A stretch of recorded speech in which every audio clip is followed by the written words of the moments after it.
my son, who works night shifts, he came home early that particular evening. He didn't work the full shift. And as he came home, he came through the door and he woke us up. Mom, Joe. And he was like all frantic. He said, there's a fire outside. And we ran outside, and what was happening is our hedges had caught fire. Something was an electrical short that happened with the lights, you know, that we have the outdoor lights. And it apparently had been smoldering for a while, and then the first bush caught fire.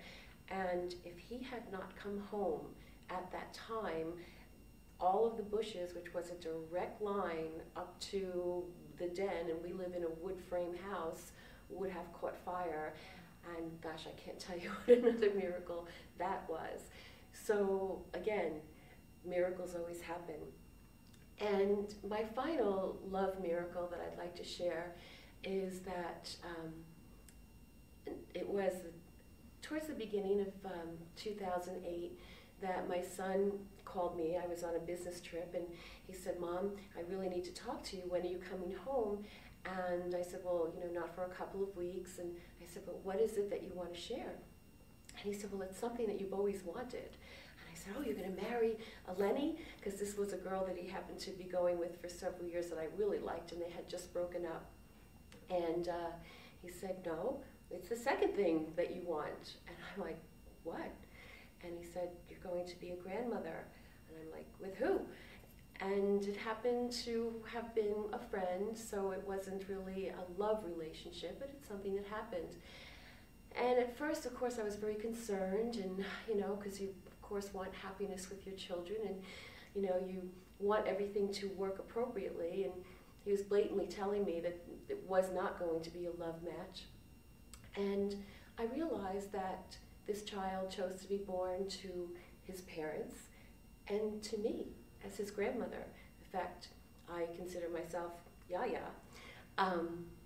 But the miracle of Morgan is he was born on his father's birthday, which just was a wonderful gift. And also, the first time that I held Morgan, he was 3 days old. I had just come back from a trip, and I held him in my arms, and he immediately gave me this wonderful big smile. And I just knew love.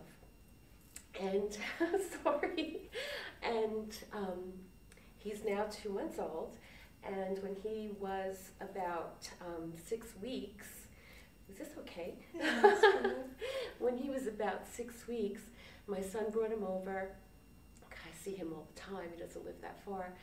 And I had to make a tape for a client. I do a monthly recording for a client to send out to his clients. And I had Morgan in his chair, and you know, they just start to, they're not really expressive at that age, but he was listening to my voice as I'm doing this recording, which was about 30 to 45 minutes. And he's just listening and, you know, looking around, you know, as they do at that age. And all of a sudden he gazed right at me and gave me the biggest grin. So this is my Morgan, and he is my another true miracle, and I'm just thankful for all the wonderful blessings that come all the time. And I just really hope that everyone that views this or reads John's book, or, you know, views this, just appreciates the miracles that happen in your life on a daily basis. Thank you. It's beautiful. Sorry. Oh, it's wonderful. I have a question for you. Okay. How would you define a miracle? I would define a miracle as a blessing, recognizing a blessing of whether it's a love thought, whether it's something that came your way that you really wanted to occur in your life, or a miracle is something of an awareness of what is in your life. I think that, you know, the expression of understanding your own life and your reason for being here is a miracle in itself. Oh, it's beautiful. Thank you.